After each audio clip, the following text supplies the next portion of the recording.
So Andrew's asking, will there be a testnet before Unity launch? There will be no Unity testnet this time around. Yeah, it's actually not very easy to set up, and probably not even possible technically from a PulseChain standpoint, because there's not really any faucets for Pulse. Mm-hmm. Yeah, it's a So nightmare. you won't be able to get the actual Pulse to do it on testnet. Whereas if you can, yeah, there's faucets around, and obviously people go, oh, testnet, which still works, and yeah. Mm. So we did kind of discuss it a bit, didn't we? But it was like, you know, Torus is the testnet, really. Yep. Yep. Exactly. It's just too complicated. It's just be a royal pain in the ass. And I mean, Torus has a test net, and Torus also is live. So you can go, yeah, for people that want a test net, they can go spend $10 or $20 or whatever, toss a creation in or stake in, start to see how the system works, go see the dashboards, and get an understanding of it. But yeah, it's just, we definitely spoke about it, and it's just a nightmare to do that. So Yeah, and plus, it's like, if it was a completely different system, then yeah, we probably would need some kind of, I don't know, like closed mainnet or something. yep. But even then, you would still have to put it on mainnet, right? That's Well, the yeah. problem with that. Yeah, Yeah. exactly. So it's kind of ridiculous. I mean, especially because we're only really changing the routing for based on 9mm for the buying process, for like the buy and burn, buy and build, and all that, and then just changing a ratio really for the starting price and the how the system revolves around PLSX versus TitanX. So I mean, not anything significant in terms of from the user experience side. Nothing's going to change. Everything's exactly the same. It's just back end stuff. So is it just is it PLSX and Материалистка. PLS? Input, yes, but it's Yeah. built on specifically PLSX. But it just allows that way people can Yeah, use so the it's like PLS, ETH but and they don't want to Tether. go with PLSX. Exactly, same thing. Yeah. Yeah. And that's really as simple as it is. I mean, I think that the more interesting side of the equation to me is because I feel like everyone on this call kind of understands things already, at least decently so. Because you're either, I mean, you guys are all over in like literally this chat is a Torus chat, but in the Unity chat, in terms of people that are in here. So I think the bigger question is not how will Unity work. It's just how PulseChain is going to grab hold of Unity and how much participation it's going to get. And it'll be really interesting to see the difference in Unity's performance versus Torus's performance out of the gate when you have a much bigger potential audience that will want to play. Because Torus didn't get it, hasn't seen like a whole lot of participation. Like 800K is not that much, really. It really isn't. And in the grand scheme of things, especially what's possible. And so I think that PulseChain has the capacity to like 10x that amount of participation, quite easily within maybe the first 30 days or so, or even sooner. Just depends on who finds out, who likes the protocol, whatnot, who streams about it, who talks about it. But I could definitely see Unity getting a ton more economic energy, and therefore it would also potentially perform very different. It'll be interesting to see how more participation affects the capacity of Unity. Yeah, that's what I was going to say. Like, because then you've got like two opposing sides, and you can kind of, work out the system a bit better then, to some degree. Well, I mean, yeah, here's the thing, right? It's like when there's that much participation, there's a few things. One, if you have like, let's say you have $8 million, right? And you have the buy and build, you're going to get $2.2 million in the buy and build for liquidity right away. You're going to get like 6 point something million dollars in the buy and burn right away. And you're going to be, if we assume that, let's go out on a limb and say of that $8 million, the most of it, or let's just say, just because this is a fun experiment, all of that is Pulse, right? People don't want to sell their PulseX at all. They only want to go in with Pulse. Well, that means that $344,800 in PLSX is immediately burnt. Well, and either way, that's buy and burn pressure on PLSX. That's not just Yeah. PulseX being burnt. I That's actually, actually buying I, up the price of PulseX. yeah, I actually think that's going to be the case, to be honest. To having that much economic energy come in with Pulse, Well, that plus everyone going in with Pulse. right? Which is, hey, honestly, that's kind of Because, best case yeah, scenario. because the reason why is Pulse is kind of like, um, like you can earn extra yield with it by putting it into different protocols, but like PLSX has got ink, right? Yep. So I'm not sure whether they would sell that side, or well, I say sell, it's like locking it up, but rather than just put some PLS in, which they probably already got in their wallet anyway, right? Mm-hmm. Because I'm just trying to kind of think about that in my head, and it might not be that bad. It'd probably like 70-30 maybe or something like that, right? But yeah, like, but to be honest, that's good because native PLS is probably even better, right? Because I think the tokenomics are built into that to burn it anyway, right? Yeah, exactly. It doesn't matter what you put into the system, PulseX is going to get burnt. It's either it gets Yeah, bought and burnt if it's PLS coming in, or it just gets straight up burnt if it's just yeah, PLSX coming in. So it doesn't matter. It's still going to affect hmm PLSX significantly.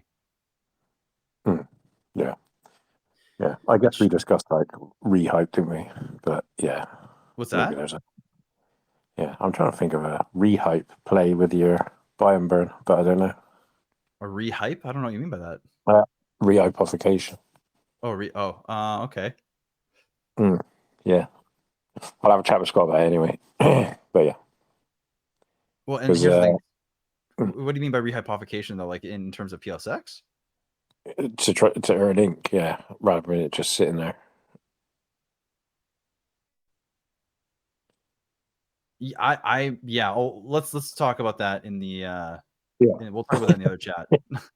Because yeah, I suppose that's the beauty of PLS a bit, is because you've always got that kind of thing that you could do, and it's not it's an RH project, right? So it's not like you got some worry about being bugged or some other shit, right? So, Yeah, I just don't really want to be diluting the buy and burn to.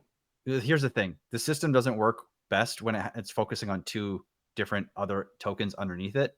It works best when it's optimized to have a straight flow from one token into another, or just one token to the next. As soon as you start adding liquidity to something else, then you actually start impeding um, the mm, the the stability of the protocol a little bit, and like right. the having all that focus energy end up in Torus, or sorry, Unity in this case, um, Mhm. makes it so powerful. If you start moving some of that to burn ink or do something else, you're taking Yeah, I away wasn't. from what makes Unity special. Yeah, I was trying to figure out if there was a way to do it. Yeah, there wouldn't be because you'd have to have Unity added to PLSX. Like, I But yeah, mean, someone probably will honestly, if Unity is fantastic and people really like it, someone's going to Mm. clone it. Someone will build it on ink, or yeah. a Well, no, version. yeah. Well, yeah. So ink is like the same as what's the other one called? Like pancakes, one, right? So same as cake Oh, essentially. cake. Yeah. So it's just a missions token. Obviously, it hasn't got any limited supply. I don't think they've made it like that. So yeah, it's just a rewards token. But Hmm. obviously, he has the power to change the emissions. I think that's the main difference between that and cake, because I don't think cake just has a standard emissions rate. It I'm never. not 100% sure with cake. All I know is that I didn't Mm, want to build on anything that could have, significant inflation coming out, and that wasn't already yeah. hyper deflationary or deflationary as a basis for its tokenomics, which is why Yeah. I didn't build Unity on Hex. That's why I didn't build it Mhm. on Ink or any other token specifically. I wanted that effect of like basically positive feedback loop on scarcity and demand, right? The more you drive demand, the more it drives scarcity, which drives demand, because there's less of it and so on and so forth. Cool. And you don't get that same effect if you have the possibility of inflation coming out, um, semi-regularly. Yeah. I mean, I think the main benefit of it is that you can keep your PLS on chain. You don't have to bridge it out, right? Yeah, well, exactly. You don't have to bridge it over. You don't have to sell it.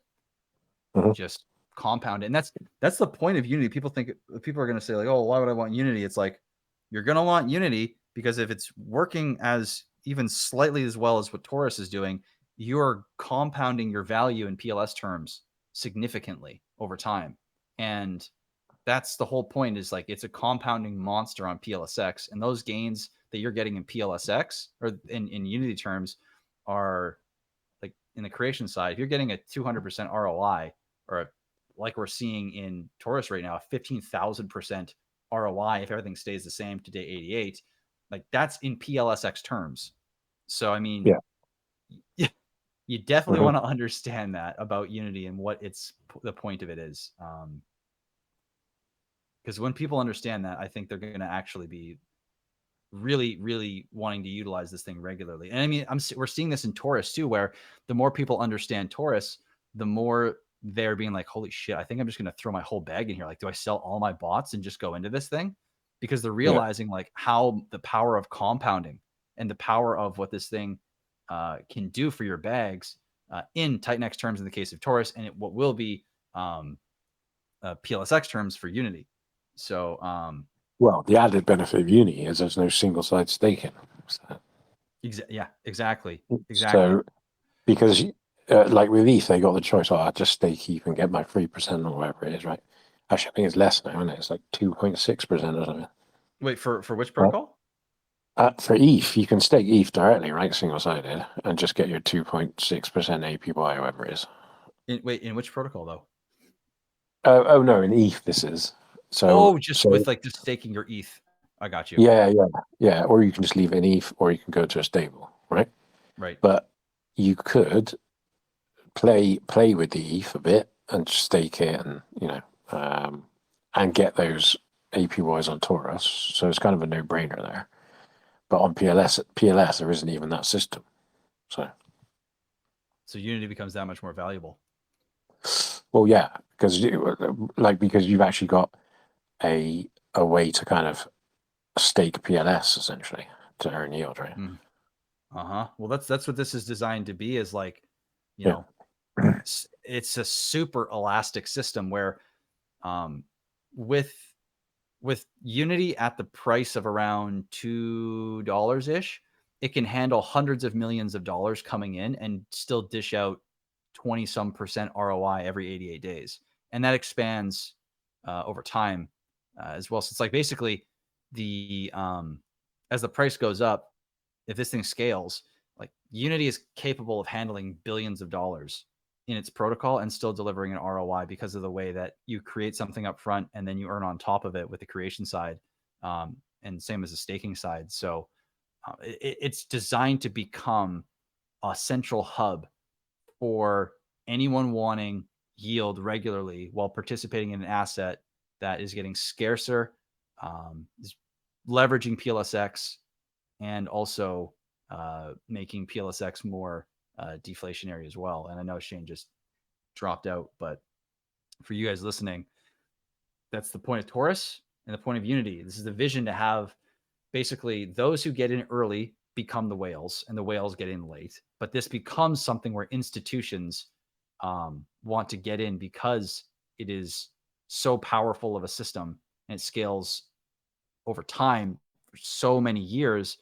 that it's a central hub of a place to get yield.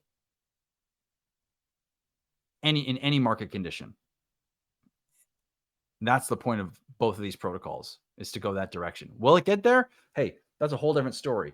But, that's the vision, and having other infrastructure, having other protocols tied to it, having other functionality, utility to horizontally scale this thing is important. And I have a lot of ideas. But I would say, if you want to understand what might come for Unity, then probably just pay attention to Torus. um, at least to see what might come over in the Unity's neck of the woods. Because I mean, they're the same system, and what benefits Torus would also benefit Unity. So probably makes sense for those same things to be built on Unity as well in some way, shape, or form. Um, but yeah, I mean, what else can I say on that front? Really, if you guys don't have any more questions, I'll pause for a moment so we don't just monologue and monologue and monologue. But if you guys got anything else, let me know. If not, hey, I cool with winding down, short and sweet one. I know I was hoping the Amish could get in here today, but if that's you can get here later, that's no problem.